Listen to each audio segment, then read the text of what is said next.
Hello, good morning friends. Navneet educations में आप सभी लोगों का स्वागत है। तो फ्रेंड्स, आज हम बात करेंगे पोर ट्रांसपोर्ट मेथड की। अगर हम एब्जॉर्प्शन की बात करते हैं बायोफार्मास्यूटिक्स में, तो उसमें जो मैकेनिज्म रहेगी है वो पोर ट्रांसपोर्ट मेथड और कैरियर ट्रांसपोर्ट मेथड हम बात करेंगे। ठीक है, तो कैरियर मीडिएटेड ट्रांसपोर्ट।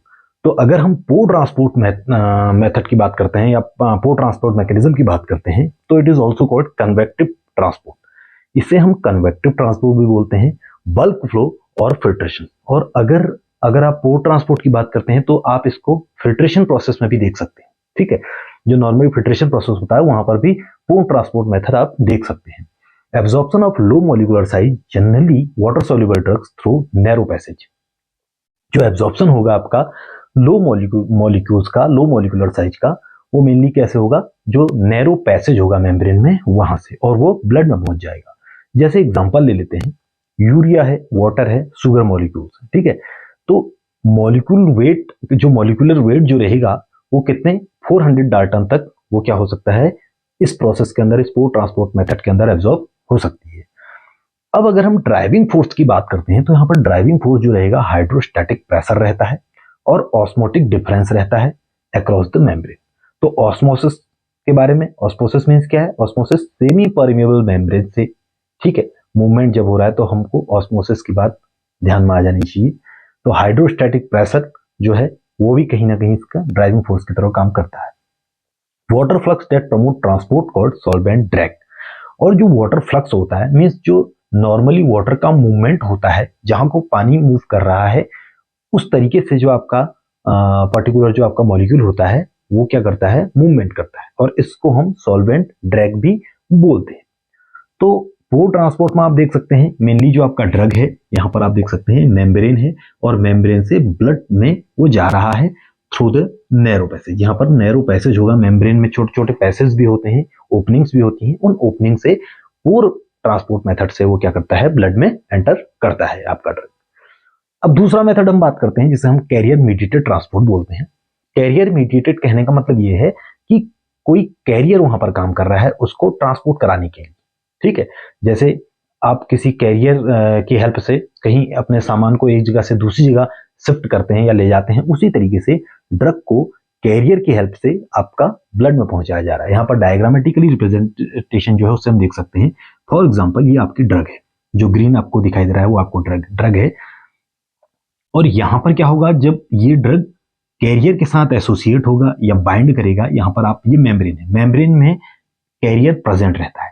अब ये ड्रग क्या करेगा, इस कैरियर के साथ बाइंड करेगा, और ये कैरियर क्या करेगा, मूवमेंट करेगा उसको आइदर साइड ब्लड में ले जाने के लिए, ब्लड में पहुंचाने के लिए। तो कैरियर क्या करेगा, इसको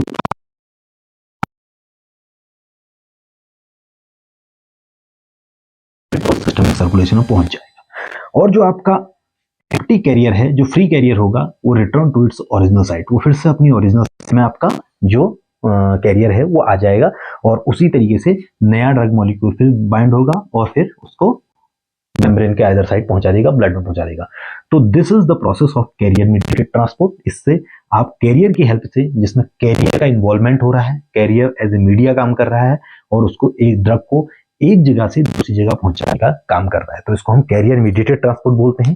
तो carrier present in the membrane will bind reversibly, ये रिवर्सिबली बाइंड करता है, मींस एक बार बाइंड करेगा, उसको वहां पहुंचाएगा, फिर उसको बाद क्या हो जाएगा, जब वो खाली हो जाएगा फिर दूसरा मॉलिक्यूल को लेने इस तरीके से काम करेगा। Non covalently with solute of binding कैसी होगी, नॉन कोवेलेंटली होगी।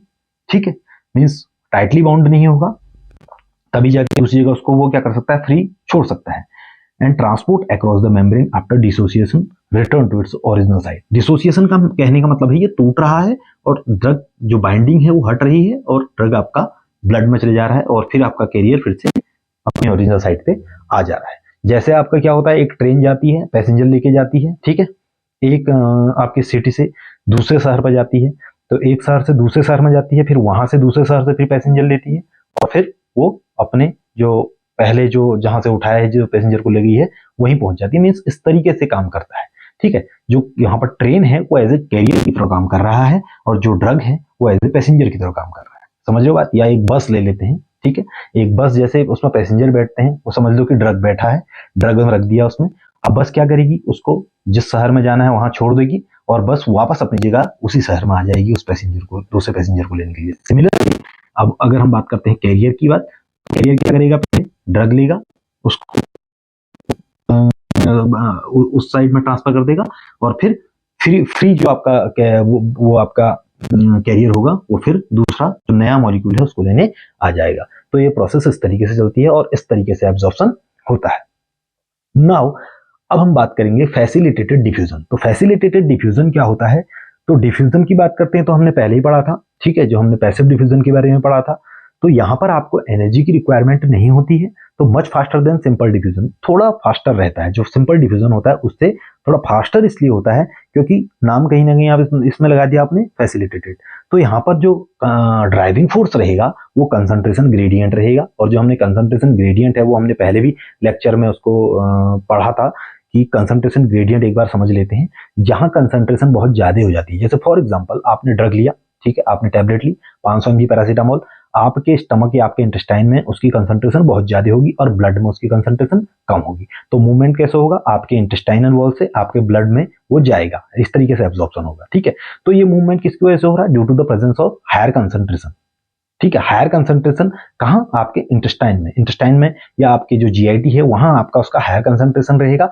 अब हायर कंसंट्रेशन की वजह से वो क्या करेगा, फोर्स जनरेट होगा, जिसकी वजह से जो हाई कंसंट्रेशन में ड्रग है वो लो कंसंट्रेशन की ओर को जाएगी, ठीक है। जैसे उस दिन हमने एग्जांपल लिया था, एक कमरे में बहुत, दो कमरे हैं, एक कमरे में बहुत भीड़ है और दूसरा कमरा खाली है। तो भीड़ कहाँ को, जैसे ही हम कम ओपन करेंगे रूम को, तो भीड़ कहाँ को जाएगी, जहां को कमरा, जो जिस कमरे में जिस रूम पे लोग कम है वहां को, क्योंकि अंदर प्रेशर जनरेट होगा और प्रेशर जनरेट होने की वजह से वो उस साइड को मूवमेंट करेगा। सिमिलरिटी हम इसको कोरिलेट कर रहे हैं यहाँ पर, ठीक है। उसी तरीके से अगर हम बात करते हैं इसमें, तो यहाँ पर क्या रहेगा, कंसंट्रेशन इंटेस्टाइन में ज्यादा रहेगा, जिसकी वजह से आपका कंसंट्रेशन हाई होने की वजह से वो कहाँ को मूवमेंट करेगा, वो आपके ब्लड में जाने की कोशिश करेगा, क्योंकि ब्लड में कंसंट्रेशन लो रहेगी। इस तरीके से एब्जॉर्प्शन रहता है, तो इसे हम कंसंट्रेशन ग्रेडियंट बोलते हैं। तो यहां पर हमारे पास क्या रहता है, एक हमारे पास मॉलिक्यूल ले लेते हैं, कोई भी ड्रग मॉलिक्यूल ले लेते हैं, या हम यहाँ पर विटामिन B12 ले लेते हैं, ठीक है। इंट्रिंसिक फैक्टर प्रेजेंट रहते हैं, वो हमारे मेम्ब्रेन में प्रेजेंट रहते हैं, इंट्रिंसिक फैक्टर, ठीक है। और कैरियर मेम्ब्रेन भी, यहाँ पर कैरियर भी आपके मेम्ब्रेन में प्रेजेंट रहेगा। अब होता क्या है, जो इंट्रिंसिक का बना रहता है, एक ग्लाइकोप्रोटीन है produced by gastric parietal cells, एक ग्लाइकोप्रोटीन है और गैस्ट्रिक पैराइटल सेल्स जो आपकी प्रेजेंट हैं, ठीक है, जो आपकी जीआईटी में पैराइटल सेल्स हैं वहां ये आपका प्रेजेंट रहता है और ये ग्लाइकोप्रोटीन का बना हुआ होता है, ठीक है। तो अब क्या करेगा, विटामिन B12 इसके साथ पहले कॉम्प्लेक्स फॉर्मेशन करेगा, कॉम्प्लेक्स बनाने के बाद ये इसके साथ ज्वाइंट कर जाएगा, क्योंकि यहाँ पर ये इसको रिसीव करेगा। यहाँ पर एक रिसेप्टर आप देख सकते हैं छोटा सा।